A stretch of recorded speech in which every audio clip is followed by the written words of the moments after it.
Hello friends, good morning. Welcome to our YouTube channel ಮಾಹಿತಿ ಕೇಂದ್ರ. ದೆಹಲಿಯ ರೆಡ್ ಫೋರ್ಟ್ ಸಮೀಪ ನಡೆದ ಕಾರ್ ಸ್ಫೋಟದ ಘಟನೆಯು ದೇಶದ ಆಂತರಿಕ ಭದ್ರತೆಯ ಕುರಿತು ತೀವ್ರ ಆತಂಕಕ್ಕೆ ಕಾರಣವಾಗಿದೆ. ಪ್ರಧಾನಿ ನರೇಂದ್ರ ಮೋದಿ ಮತ್ತು ಗೃಹ ಸಚಿವ ಅಮಿತ್ ಶಾ ಅವರು ದೇಶದ ಭದ್ರತಾ ವ್ಯವಸ್ಥೆಯಲ್ಲಿ ಇದೀಗ ಪ್ರಮುಖ ಬದಲಾವಣೆಗಳನ್ನು ತರಲು ಮಹತ್ವದ ನಿರ್ಧಾರಗಳನ್ನು ಕೂಡ ಕೈಗೊಂಡಿದ್ದಾರೆ. ಹಾಗಿದ್ರೆ ಏನು ಅಂತ ತಿಳಿಯಲು ವಿಡಿಯೋವನ್ನ ಕಂಪ್ಲೀಟ್ ಆಗಿ ನೋಡಿ. ಘಟನೆಯ ಬಗ್ಗೆ ತೀವ್ರ ದುಃಖ ವ್ಯಕ್ತಪಡಿಸಿದಂತಹ ಪ್ರಧಾನಿ ಮೋದಿ ಅವರು ಸ್ಫೋಟದಲ್ಲಿ ಮೃತಪಟ್ಟವರ ಕುಟುಂಬಗಳಿಗೆ ತಮ್ಮ ಸಂತಾಪವನ್ನು ಸೂಚಿಸಿದ್ದಾರೆ ಮತ್ತು ಗಾಯಗೊಂಡವರಿಗೆ ಅಗತ್ಯ ನೆರವನ್ನ ಕೂಡ ನೀಡಲು ಆದೇಶ ನೀಡಿದ್ದಾರೆ. ಯಾವುದೇ ಅಹಿತಕರ ಘಟನೆ ನಡೆಯದಂತೆ ಮತ್ತೆ ತಮ್ಮ ಭದ್ರತಾ ಸಂಸ್ಥೆಗಳು ಸಮರ್ಥವಾಗಿದೆ ಅಂತ ಹೇಳಿ ಮೋದಿ ವಿಶ್ವಾಸವನ್ನು ಕೂಡ ವ್ಯಕ್ತಪಡಿಸಿದ್ದಾರೆ. ಈ ಘಟನೆಯಲ್ಲಿ ಯಾವುದೇ ಯಾರ ಕೈವಾಡ ಇದ್ರೂ ಕೂಡ ಸುಮ್ಮನೆ ಬಿಡುವ ಮಾತೇ ಇಲ್ಲ ಅಂತ ಹೇಳಿ ಅವರು ಕಠಿಣ ನಿಲುವನ್ನು ಕೂಡ ಪ್ರಕಟಿಸಿದ್ದಾರೆ. ಗೃಹ ಸಚಿವ ಅಮಿತ್ ಶಾ ಅವರು ಭದ್ರತಾ ಉನ್ನತೀಕರಣ ಮತ್ತು ಸ್ಫೋಟದ ತನಿಖೆಗೆ ಸಂಬಂಧಿಸಿದಂತೆ ಮಹತ್ವದ ಹೊಸ ನಿರ್ಧಾರಗಳನ್ನ ಪ್ರಕಟಿಸಿದ್ದಾರೆ. ಈ ಘಟನೆಯನ್ನ ಸೂಕ್ಷ್ಮವಾಗಿ ನೋಡಲಾಗ್ತಾ ಇದೆ.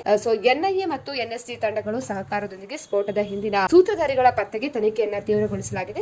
ಯಾವುದೇ ಅನುಮಾನಾಸ್ಪದ ಸಂಘಟನೆ ಅಥವಾ ವ್ಯಕ್ತಿಯಾಗಲಿ ಭಾಗಿಯಾಗಿದ್ರೆ ಬಿಡುವ ಮಾತೇ ಇಲ್ಲ ಅಂತ ಹೇಳಿ ಅಮಿತ್ ಶಾ ಅವರು ಇದೀಗ ಪುನರುಚ್ಚರಿಸಿದ್ದಾರೆ. ಅದೇ ರೀತಿ ಭಯೋತ್ಪಾದನಾ ಬೆದರಿಕೆಯನ್ನು ಪರಿಣಾಮಕಾರಿಯಾಗಿ ಎದುರಿಸಲು ದೇಶದ ಎಲ್ಲಾ ರಾಜಧಾನಿಯಲ್ಲೂ ಹೈಟೆಕ್ ಭದ್ರತೆಯನ್ನು ನೀಡಲಾಗಿದೆ. ಇದರ ಅಡಿಯಲ್ಲಿ ಮುಖ ಗುರುತಿಸುವಿಕೆ ಮತ್ತು ಕೃತಕ ಬುದ್ಧಿಮತ್ತೆಯಂತಹ ಆಧುನಿಕ ತಂತ್ರಜ್ಞಾನಗಳನ್ನ ಪ್ರಮುಖ ನಗರಗಳಲ್ಲಿ ಭದ್ರತಾ ಕಣ್ಗಾವಲಿಗಾಗಿ ಬಳಸಲಾಗ್ತಾ ಇದೆ ಅಂತ ಹೇಳಿ ಅಮಿತ್ ಶಾ ಸ್ಪಷ್ಟನೆ ನೀಡಿದ್ದಾರೆ. ಸ್ನೇಹಿತರೆ, ಈ ಮಾಹಿತಿ ಇಷ್ಟ ಆದಲ್ಲಿ ವಿಡಿಯೋಗೊಂದು ಲೈಕ್ ಅನ್ನ ಕೊಡಿ. ಅದೇ ರೀತಿ ಮತ್ತಷ್ಟು ಅಪ್ಡೇಟ್ ಗಾಗಿ ನಮ್ಮ ಚಾನೆಲ್ ಅನ್ನು ಕೂಡ ಸಬ್ಸ್ಕ್ರೈಬ್ ಮಾಡ್ಕೊಳ್ಳಿ.